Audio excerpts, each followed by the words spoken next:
नमस्कार, एक बार फिर से स्वागत है आपका ऑनलाइन क्लासेस के इस प्लेटफॉर्म पर। और आज की क्लास में रीजनल प्लानिंग लेक्चर नंबर 6 होने वाला है। इसमें हम जो विकसित और विकासशील देश हैं उनमें प्रादेशिक नियोजन किस प्रकार विकसित हुआ उसके बारे में अध्ययन करेंगे।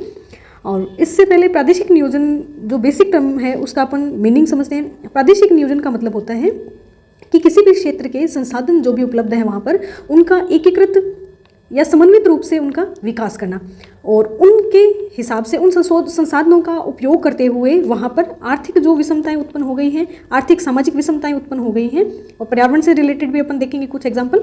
आर्थिक सामाजिक पारिस्थितिक जो भी विषमताएं वहाँ उत्पन्न हो गई हैं उनका समाधान निकालना और भविष्य के लिए वहाँ पर रोजगार के संसाधन उपलब्ध कराना। तो इन सब जो समस्याएं हैं इनका नियोजन इनको हटाने के लिए या इनको दूर करने के लिए हम प्रादेशिक नियोजन है वो करते हैं। और इसको हम एग्जाम्पल के थ्रू देख लेंगे। विकसित देशों में किस प्रकार के नियोजन के उदाहरण मिलते हैं, विकासशील देशों में किस प्रकार के अलग अलग जो संस्था है CVG, CVC ऐसे करके काफ़ी सारी संस्थाएं देखेंगे अपन। टेनेसी वैली प्रोजेक्ट क्या है, तो वो सभी नियोजन के विश्व स्तर पर नियोजन के उदाहरण आज की क्लास में हम देखेंगे। विश्व स्तर पर नियोजन के प्रादेशिक नियोजन के उदाहरण देखेंगे और फिर आपको सब समझ में आएगा कि प्रादेशिक नियोजन है वो क्यों यूज किया गया, कहाँ से उसकी आधारशिला रखी गई। इससे रिलेटेड अपन पहले भी थिंकर्स देख चुके हैं और इसमें फिर अपन देखते हैं कि बेटन मैकॉय हैं, उन्होंने प्रादेशिक नियोजन की आधारशिला रखी थी। 1870 अमेरिकन है, ये अमेरिकन फॉरेस्ट कंजर्वेस्ट हैं और 1879 में इनका बर्थ है, 1975 में इनका डेथ है। तो इनका समय 1879 से 1975 है और ये प्रादेशिक नियोजन के पिता कहलाते हैं और इन्होंने आधारशिला रखी थी, प्रादेशिक नियोजन की आधारशिला रखी या नींव रखी थी इन्होंने। तो इनको प्रादेशिक नियोजन अवधारणा का प्रतिपादक कहा जाता है, अमेरिकन है। और इससे रिलेटेड अपन ने पहले भी काफ़ी जो थिंकर्स हैं वो सारे देख लिए थे अपन ने। ये फॉरेस्ट और कंजर्वेशनलिस्ट है, राइटर है, एजुकेटर है, इनका रिलेटेड वर्क भी देखा था अपन ने। तो यहाँ सिर्फ एक बार फिर से आपको रिकॉल हो जाए चीज़ें, इसलिए यहाँ बताया गया है। नेक्स्ट देखते हैं अपन प्रादेशिक नियोजन के जो चरण हैं या उपागम है वो देखते हैं। प्रादेशिक नियोजन की शुरुआत किस प्रकार से हुई और इसमें किन किन का वर्क है वो देखेंगे। प्रादेशिक नियोजन की नींव बेटन मैकॉय 1879 से 1975 समय है और ये अमेरिकन फॉरेस्ट प्लानर और संरक्षणविद हैं, इन्होंने 1928 में रखी थी। तो 1928 जो समय है वो अपन को ध्यान रखना है। इसके बाद 1920, 1922 ये सब भी देखेंगे अपन जो इंपॉर्टेंट विश्व में प्रादेशिक नियोजन के वर्क हुए हैं। तो ये वाले ईयर्स हैं, आप रिलेट कर पाओगे। तो यहाँ जरूरी नहीं है कि 1928 आप अभी याद रखो, तो ये याद हो जाएगी आपके, आगे भी बार बार आएगी।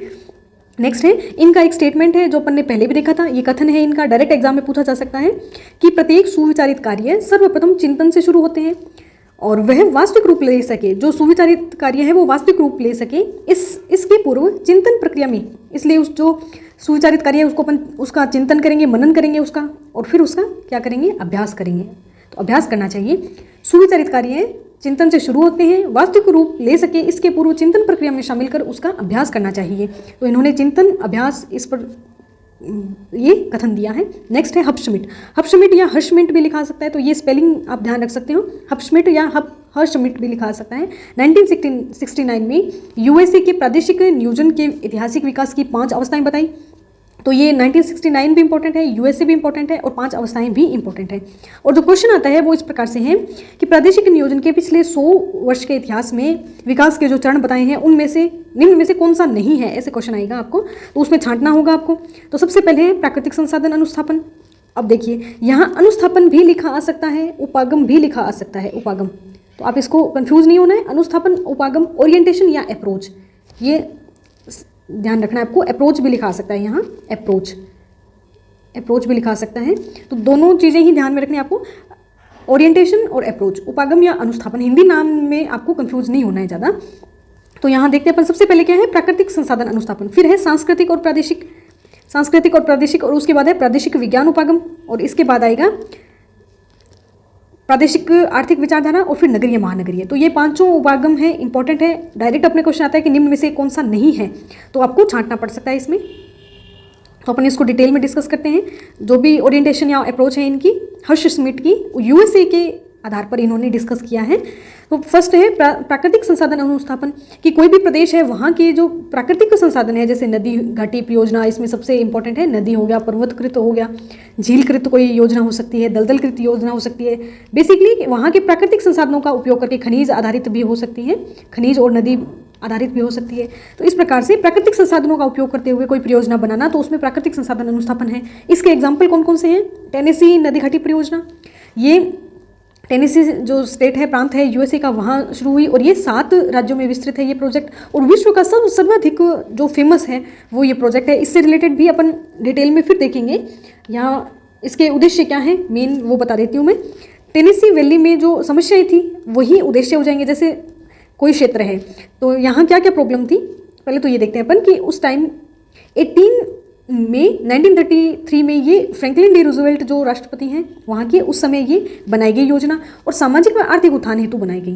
तो यहाँ कौन कौन सी समस्या थी कि नदी में बाढ़ आती थी, मृदा अपरदन की समस्या थी। मृदा अपरदन जो कृषि भूमि है, एक तो वहाँ पर अनुर्वर जो भूमि है, अनुपजाऊ भूमि है वो ज़्यादा थी, अनुपजाऊ भूमि थी, कृषि का विकास था वो नहीं था वहाँ पे, एग्रीकल्चर लैंड था उसमें सुधार नहीं किया हुआ था और औद्योगिक वातावरण बिल्कुल भी नहीं था। तो इन सब समस्याओं को, बेरोजगारी थी और वहाँ पर पलायन की समस्या थी, बेरोजगारी और पलायन की समस्या थी। उद्योग विकसित नहीं थे तो वहाँ से क्या है लोग माइग्रेशन कर रहे थे। तो इन समस्याओं को ध्यान में रखते हुए वहाँ पर इस वैली के लिए 7 उद्देश्य रखे गए। तो आपसे ये भी पूछा जा सकता है कि टेनेसी वैली में कितने उद्देश्य रखे गए, तो 7 उद्देश्य रखे गए थे। पहला है कि जो नदी है उसको कच्चा माल व औद्योगिक उत्पादन के परिवहन हेतु विकसित करना, नौगम्य बनाना, नदी को जो भी पानी की आपूर्ति है उसको सही से उसका फ्लो निर्धारित करके उसको परिवहन हेतु विकसित करना, और जो बाढ़ आती थी उसको रोकना बार बार, और वहाँ पर वृक्षारोपण करके मृदा का जो अपरदन है उसको रोकना, उपजाऊ भूमि तैयार करना, कृषि विकास के लिए कृषि जो आधारित उद्योग है उनको बढ़ावा देना और उद्योगों के विकास का वातावरण तैयार करके बेरोजगारी को दूर करना और वहाँ से पलायन जो है उसको रोकना। नेक्स्ट है सुरक्षा संबंधित उत्पाद करने वाले उद्योग लगाना। तो ये आपको ध्यान रखना है, 2 उद्योगों से संबंधित है, 2 भूमि से रिलेटेड है और 2 बाढ़ मुक्ति और मृदा अपरदन, और एक है नदी को कच्चा माल परिवहन हेतु विकसित करना। तो ये सारे उद्देश्य थे। तो डायरेक्ट पूछा जा सकता है ये 7 राज्यों में फैला है टेनेसी वैली, कौन कौन से हैं वो देख लेंगे अपन। उपलब्धियां भी है इसकी कि ये जो वैली प्रोजेक्ट है ये पूरे विश्व में छा गया था और विश्व भर के वैज्ञानिक हैं उसको देखने आए थे। और जो एग्रीकल्चर सेक्टर है टेनेसी बेसिन का, वहाँ पर क्रांतिकारी परिवर्तन हुए। और एक पियर्स का स्टेटमेंट आता है 1975 में कि यह परियोजना एकीकृत प्रादेशिक नियोजन का उत्कृष्ट नमूना है। तो पियर्स जो वैज्ञानिक हैं वो इसी से रिलेटेड हैं। इसको एक बार फिर देखेंगे जब अपन वैली प्रोजेक्ट देखेंगे मेन विश्व के, तब फिर से देखेंगे। यहाँ सिर्फ आपको एक एग्जाम्पल दिया है मैंने, आपको तो इससे रिलेटेड कुछ भी 2-4 लाइनें याद हो जाए। नेक्स्ट है पोलैंड नहीं, नीदरलैंड में पोल्डर निर्माण का मतलब होता है कि समुद्र से भूमि निकालना, जो छिछला बेसिन होता है वहाँ से भूमि निकालकर उसको कृषि हेतु भूमि को तैयार करना, भूमि को कृषि हेतु तैयार करना। पोल्डर लैंड निर्माण, कृषि हेतु तैयार करना, कृषि हेतु भूमि तैयार करना। तो ये अपन ने निम्न भूमि के देश भी देखे थे, निम्न भूमि के देश, तो तब आपने मैप भी दिखाया था मैंने उस टाइम। तो पोल्डर का मतलब समझ गए होंगे आप। नेक्स्ट है इजराइल जेजरेल वैली। इजराइल में हमेशा से ही क्या है कि गृह युद्ध का माहौल रहा है, आंतरिक गृह युद्ध जो है उसका निर्माण, उसका माहौल रहा है। तो यहाँ जेजरेल वैली जो है वो 2 जो पहाड़ियाँ हैं मेन उनके बीच रास्ता प्रोवाइड करती है और ये एक उपजाऊ मैदान है। जेजरेल घाटी एक उपजाऊ मैदान है। तो यहाँ मोहसिम और कई सारी बस्तियाँ हैं, उनके मध्य नियोजन का कार्य किया गया। तो ये भी अपन डिटेल में देखेंगे नदी घाटी परियोजनाओं में। सिर्फ यहाँ एग्जाम्पल दिया गया है जस्ट कि प्राकृतिक संसाधनों का उपयोग करके किस प्रकार से प्रदेश है उसका नियोजन किया जा सकता है, वहाँ बेरोजगारी, आर्थिक सामाजिक विषमताएं जो है उनको दूर किया जा सकता है। जस्ट एग्जाम्पल्स हैं ये। नेक्स्ट देखते हैं सांस्कृतिक प्रादेशिक अनुस्थापन, कल्चरल रीजन ओरिएंटेशन। अनुस्थापन या उपागम दोनों एक ही हैं। इसके अनुसार प्रादेशिक संकल्पनाओं को सामाजिक और सांस्कृतिक शोध में एक अति महत्वपूर्ण उपक्रम के रूप में उपयोग लाया जाना चाहिए। तो ये सामाजिक सांस्कृतिक नाम से ही पता चल जाएगा अपने को। नेक्स्ट इसमें वर्क किसका है, ओडेम और वेंस अमेरिकन समाजशास्त्री, इनका वर्क है और ये अमेरिकन विचारधारा के दक्षिण स्कूल का प्रतिनिधित्व करते हैं। तो आपको ये भी पूछा जा सकता है कि सांस्कृतिक और प्रादेशिक अनुस्थापन है वहाँ किसका वर्क है, तो आपको ये भी ध्यान होना चाहिए कि ओडेम और वेंस जो प्रादेशिक विज्ञानी हैं, समाजशास्त्री हैं, उनका वर्क है इसमें। नेक्स्ट देखते हैं प्रादेशिक विज्ञान उपागम। प्रादेशिक विज्ञान उपागम जो है इसमें वॉल्टर इजार्ड का वर्क है। वॉल्टर इजार्ड स्थानापन विचारधारा इनकी है, स्थानापन विचारधारा, सब्स्टिट्यूशनल थ्योरी है इनकी, स्थानापन विचारधारा सब्स्टिट्यूशनल थ्योरी। इसको अपन जब इकोनॉमिक ज्योग्राफी पढ़ेंगे तब फिर डिटेल से पढ़ेंगे, इकोनॉमिक ज्योग्राफी पढ़ेंगे तब इनका वर्क आएगा डिटेल में। यहाँ सिर्फ अपने को ये ध्यान रखना है कि प्रादेशिक विज्ञान उपागम जो है रीजनल साइंस से अप्रोच है, उसमें इनका वर्क है और ये प्रादेशिक विज्ञान विचारधारा वाले स्कूल का प्रतिनिधित्व करते हैं। इनके अनुसार प्रदेश क्या है, एक गतिमान जैविक तंत्र है, तो उसकी जो योजना है वो भी स्टैटिक नहीं होकर डायनेमिक फॉर्म में होनी चाहिए। एक प्रदेश है वो खुद गतिशील है, प्रदेश की अवधारणा को इन्होंने गतिशील बताया। तो इसमें जो नियोजन कार्य हैं या जो योजनाएं हैं तो उनमें भी समय समय पर जो मॉडिफिकेशन है वो अपेक्षित है। योजना में भी फ्लेक्सिबल होनी चाहिए वो योजनाएं, और जो परिवर्तन है वो परिवर्तनों के अनुरूप होनी चाहिए, फ्लेक्सिबल योजनाएं बनानी चाहिए, ऐसा इनका वर्क है इसमें। और 7वें दशक में ये जो अप्रोच है विकसित हुई, अमेरिका में ज़्यादा विकसित हुई है प्रदेश को रिलेटेड। नेक्स्ट देखते हैं अपन प्रादेशिक आर्थिक विचारधारा। प्रादेशिक आर्थिक विचारधारा जो विश्व युद्ध है, द्वितीय विश्व युद्ध के समय विकसित हुई, सेकेंड वर्ल्ड वॉर के समय ये विकसित हुई। और इसमें क्या बताया गया कि विश्व में आगे बढ़ते नवोदित राष्ट्रों में तीव्रता से आर्थिक पुनरुत्थान की आवश्यकता से उभरी हुई चेतना का महत्वपूर्ण स्थान है।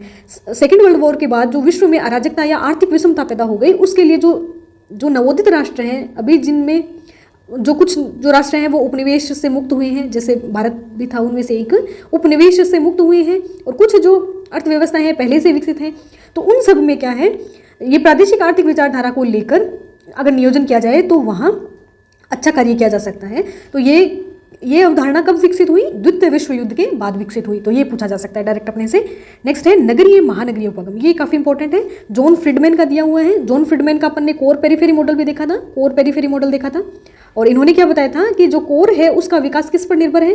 पेरीफेरी पर विकसित है। अगर पेरीफेरी निर्धन होगा, पेरीफेरी के पास अगर रिसोर्सेज नहीं होंगे, तो जो कोर है उसका विकास संभव नहीं है। तो पेरीफेरी क्या होना चाहिए? रिच होना चाहिए, संसाधन, लेबर, इनकम, इन्वेस्टमेंट सब में रिच होना चाहिए, तभी कोर का जो विकास है वो संभव है। इन्होंने इस जो अप्रोच है, सिटी मेट्रोपॉलिटन अप्रोच है, इसका सर्वप्रथम उपयोग यूएसए व यूरोप में हुआ था, क्योंकि जो सभी देश हैं, जैसे यूरोप, ब्रिटेन की कॉलोनी हुआ करती थी सभी पूरे विश्व में लगभग, तो यहाँ संसाधन जो है वो पहुँचाए जाते थे, रॉ मटेरियल वगैरह पहुँचाए जाते थे, और यहाँ से फिर तैयार माल है वो पूरे विश्व में भेजा जाता था। तो यहाँ क्या हुआ? बड़े बड़े नगर विकसित हुए, और यूरोप में जब जनसंख्या ज़्यादा हो गई तो वो यूएसए के तटवर्ती क्षेत्र में, जो महान झील वाला क्षेत्र है, वहाँ पर ये जनसंख्या है उसका संकेंद्रण देखा गया। तो यहाँ पर नगर विकसित हुए, न्यूयॉर्क, ऐसे इस प्रकार से कई सारे जो नगर विकसित हुए। तो यहाँ ये अप्रोच है काम में ली गई, और इनका इस उपागम में प्रादेशिक समस्याओं और मुद्दों का नगर महानगर प्रकृति होने का अध्ययन किया जाता है। प्रकृति होने का,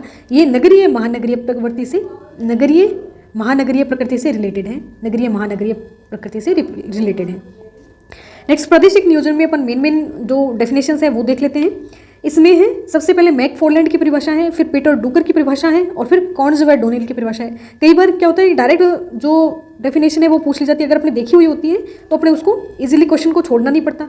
तो देखते हैं अपन, मैकफॉरलैंड की डेफिनेशन है, इन्होंने नियोजन को कार्यकारी या कार्यवाही अवधारणा के रूप में प्रस्तुत किया, और नियोजन प्रकृति और परिवर्तन की दिशा को प्रभावित और नियंत्रित करने का एक कौशल है। नियोजन को क्या बताया कि कोई भी परिवर्तन की दिशा है उसको प्रभावित और नियंत्रित कर सकते हैं अपन नियोजन के द्वारा। नेक्स्ट है पीटर ड्रूकर। पीटर ड्रूकर के अनुसार नियोजन वर्तमान उद्यमशील निर्णयों को व्यवस्थित रूप से निरंतर करने की प्रक्रिया की। अगर हम किसी भी कार्य है उसको एक नियोजित वे में, एक प्लान वे में करते हैं, तो वो क्या होता है? व्यवस्थित हो जाता है, सिस्टमेटिक हो जाता है, और वो क्या होता है? कंटिन्यूस होने की उसकी प्रोबेबिलिटी है वो बढ़ जाती है, कंटिन्यूस हो जाता है। तो नियोजन को क्या बताया इन्होंने? सिस्टमेटिक वे से और निरंतर करने की प्रक्रिया बताया। नेक्स्ट है कार्न्स व डोनेल। कार्न्स व डोनेल के अनुसार योजना पहले से तय कर रही है कि क्या करना है, कैसे करना है, कब करना है, और इसे कौन करेगा या कौन करता है। तो ये स्टेटमेंट बहुत इंपॉर्टेंट है, पूछा जा सकता है। योजना पहले से तय कर रही है कि क्या करना है, कैसे करना है, कब करना है, और इसे कौन करेगा या कौन करता है।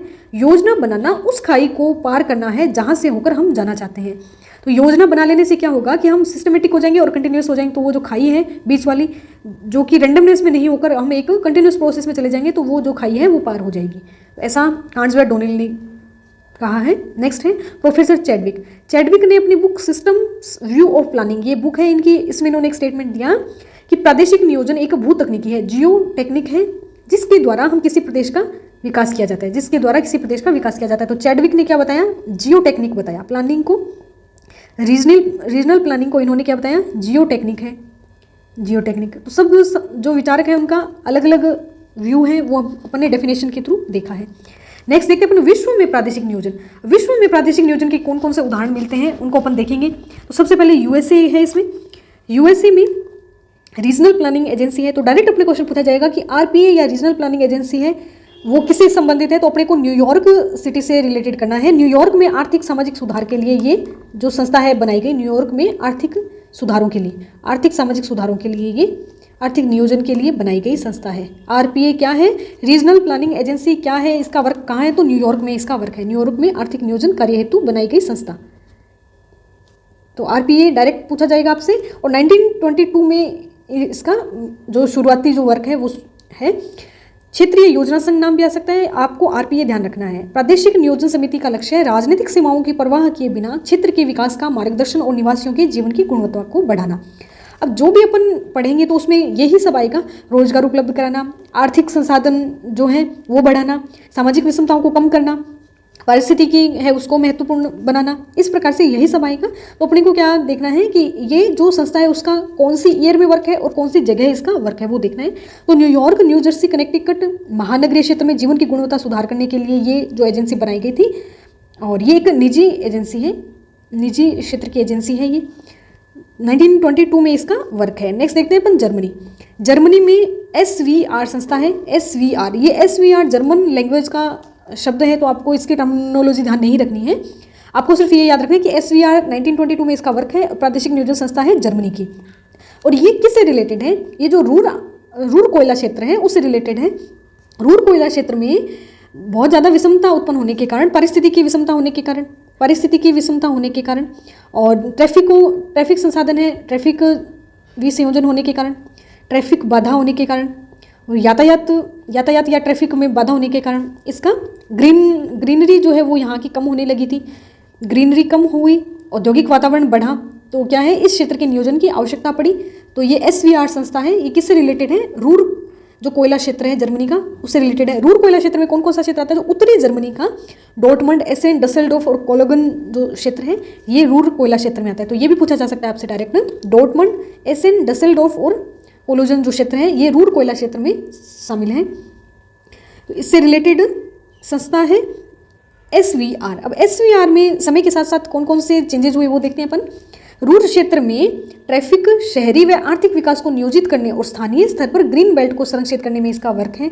SVR 1922 में, 1920 में SVR नाम था, फिर 1979 में नाम बदल के KVR हो गया और फिर RVR 2004 में। तो इसका नाम रीजनल एसोसिएशन ऑफ रूर और रीजनल वर्बैंड रूर, ऐसे ये जर्मन है और ये इसका इंग्लिश ट्रांसलेशन है। तो अपने को इंग्लिश वाला ध्यान रखना है। RVR भी लिखा आ सकता है, SVR भी लिखा सकता है। तो SVR संस्था रूर औद्योगिक क्षेत्र में नियोजन से रिलेटेड है और ये इसके 50 साल पूरे होने पर स्वर्ण जयंती जो महोत्सव मनाया गया उसमें 1970 में यूरोपीय आर्थिक समुदाय के देशों में प्रादेशिक नियोजन, ये उस विषय की थीम थी और एक अंतर्राष्ट्रीय सम्मेलन आयोजित किया गया। यूरोपीय आर्थिक समुदाय के देशों में प्रादेशिक नियोजन अंतर्राष्ट्रीय सम्मेलन आयोजित किया गया 1970 में। ये भी क्वेश्चन बन सकता है। और किस संस्था से संबंधित है या किस देश से संबंधित है? तो जर्मनी से संबंधित है और SVR संस्था से संबंधित है।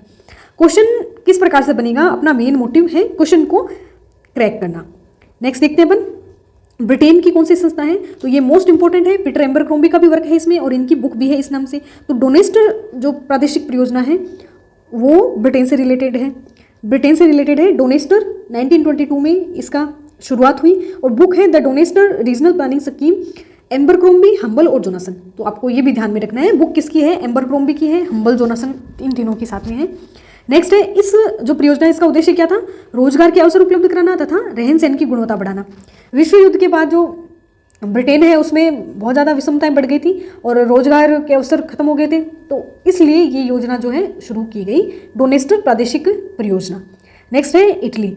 1950 में CPM संस्था ने प्रादेशिक नियोजन पर कार्य किया। अब ये CPM जो वर्ड है इसका मतलब है, एब्रीवेशन है, ये शॉर्ट फॉर्म है द कासा पर इल मेजोगिरोना। ये इटालियन लैंग्वेज में है। इटालियन लैंग्वेज में तो अपने को ये ध्यान तो नहीं रखना, बट CPM को इटली से याद रखना है अपने को। CPM 1950 में, और ये अब तक का बेस्ट जो प्रादेशिक नियोजन है उसमें इस जो बेहतरीन प्रादेशिक नियोजन की जो योजनाएं हैं उनमें इनकी गिनती होती है। तो ये दक्षिणी इटली के आर्थिक उत्थान हेतु विकास कोष CPM की स्थापना की गई, जिससे उद्योग, कृषि तथा विकास ढांचे का आधुनिकीकरण करने में मदद मिली। अब इसमें इटली का जब आप मैप देखते हो तो इस प्रकार से है।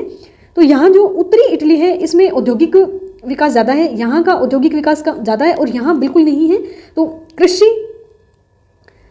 कृषि और उद्योग ढांचा है दक्षिणी इटली का, उसको सुधारने के लिए, क्योंकि अगर कोई प्रदेश होगा उसमें विषमताएं होगी। तो यहाँ क्या हुआ था कि इटली में दंगे भड़क गए थे, इटली में ये प्रादेशिक विषमता को लेकर बहुत ज़्यादा दंगे भड़क गए थे। तो यहाँ पर पूरे प्रदेश का एक समन्वित विकास करने के लिए योजना बनाने की आवश्यकता महसूस हुई। तो ये CPM संस्था है, इसने वर्क किया और जो दक्षिणी इटली है उसमें उद्योग, कृषि और विकास के ढांचे को मजबूत किया।